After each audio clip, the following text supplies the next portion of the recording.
unless the reporters trying to enter the gallery are seated. The press is here to inform the American public about these pivotal events in our nation's history. We must make sure they are able to. Some may not want what happens here to be public. We do. Now, Mr. President, after the conclusion of my remarks, the Senate will proceed to the impeachment trial of President Donald John Trump for committing high crimes and misdemeanors. President Trump is accused of coercing a foreign leader into interfering in our elections to benefit himself, and then doing everything in his power to cover it up. If proved, the president's actions are crimes against democracy itself. It's hard to imagine a greater subversion of our democracy than for powers outside our borders to determine the elections from within. For a foreign country to attempt such a thing on its own is bad enough. For an American president to deliberately solicit such a thing, to blackmail a foreign country with military assistance to help him win an election, is unimaginably worse. I can't imagine any other president doing this.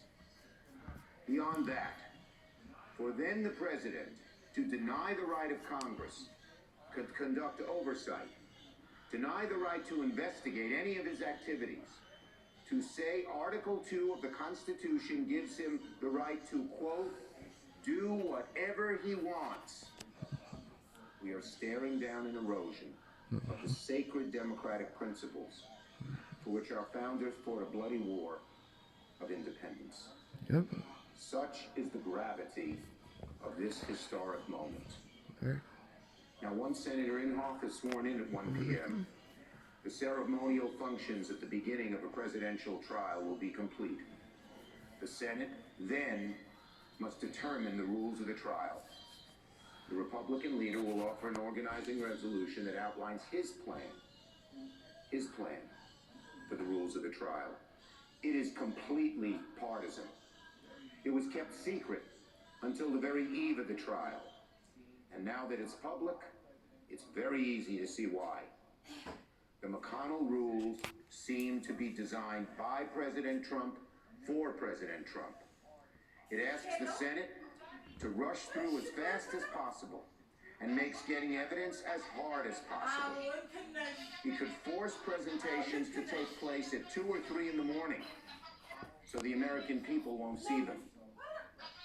In short, the McConnell resolution will result in a rush trial with little evidence in the dark of night. Literally, the dark of night. If the president is so confident in his case, if Leader McConnell is so confident the president did nothing wrong, why don't they want the case to be presented in broad daylight? On something as important as impeachment, the McConnell resolution is nothing short of a national disgrace.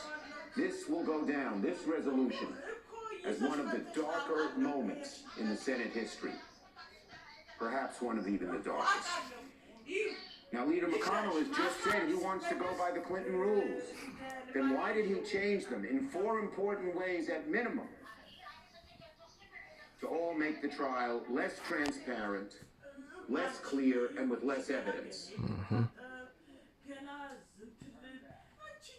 He said he wanted to get started in exactly the same way. It turns out, contrary to what the leader said, I'm amazed he could say it with a straight face, that the rules are the same as the Clinton rules. The rules are not even close to the Clinton rules. Unlike the Clinton rules, the McConnell resolution does not admit the record of the House impeachment proceedings into evidence. So Leader McConnell wants a trial with no existing evidence and no new evidence. A trial without evidence is not a trial. Nope. It's a cover-up. Yep. Second, unlike the Clinton rules, the McConnell resolution limits presentation by the parties to 24 hours per side over only 2 days. We start at 1, 12 hours a day, we're at 1 a.m., and that's without breaks. It'll be later.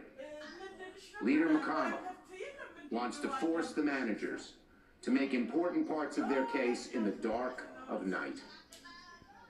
Number 3, unlike the Clinton rules, the McConnell resolution places an additional hurdle to get witnesses and documents by requiring a vote on whether such motions are even in order. If that vote fails, then no motions to subpoena witnesses and documents will be in order. I don't want anyone on the other side to say, I'm going to vote no first on witnesses, but then later I'll determine it. If they vote for McConnell's resolution, they're making it far more difficult to vote in the future, later on in the trial. And finally, unlike the Clinton rules, the McConnell resolution allows a motion to dismiss at any time in the trial. So in short, contrary to what the leader has said, the McConnell rules are not at all like the Clinton rules. The Republican leader's resolution is based neither in precedent nor in principle. It is driven by partisanship and the politics of the moment. Today, I'll be offering amendments to fix the many flaws in Leader McConnell's deeply unfair resolution and seek the witnesses and documents we've requested, beginning with an amendment to have the Senate subpoena White House documents. Let me be clear, these amendments are not dilatory. They only seek one thing, the truth. That means relevant documents. That means relevant witnesses. That's the only way to get a fair trial. And everyone in this body knows it. Each Senate impeachment trial in our history, all 15 that were brought to completion, feature witnesses. Every single one. The witnesses we request are not Democrats. They're the president's own men. The documents are not Democratic documents. They're documents, period. We don't know if the evidence of the witnesses or the documents will be exculpatory to the president or incriminating. But we have an obligation, a solemn obligation, particularly now during this most deep and solemn part of our Constitution, to seek the truth and then let the chips fall where they may. My Republican colleagues have offered several explanations for opposing witnesses and documents at the start of the trial. None of them has much merit. Republicans have said we should deal with the question of witnesses later in the trial. Of course, it makes no sense to hear both sides present their case first and then afterward decide if the Senate should hear evidence. The evidence is supposed to inform arguments, not come after they're completed. Some Republicans have said the Senate should not go beyond the House record by calling any witnesses. But the Constitution gives the Senate the sole power to try impeachments. Not the sole power to review, not the sole power to rehash, but to try. Republicans have called our request for witnesses and documents political. If seeking the truth is political, then the Republican Party is in serious trouble.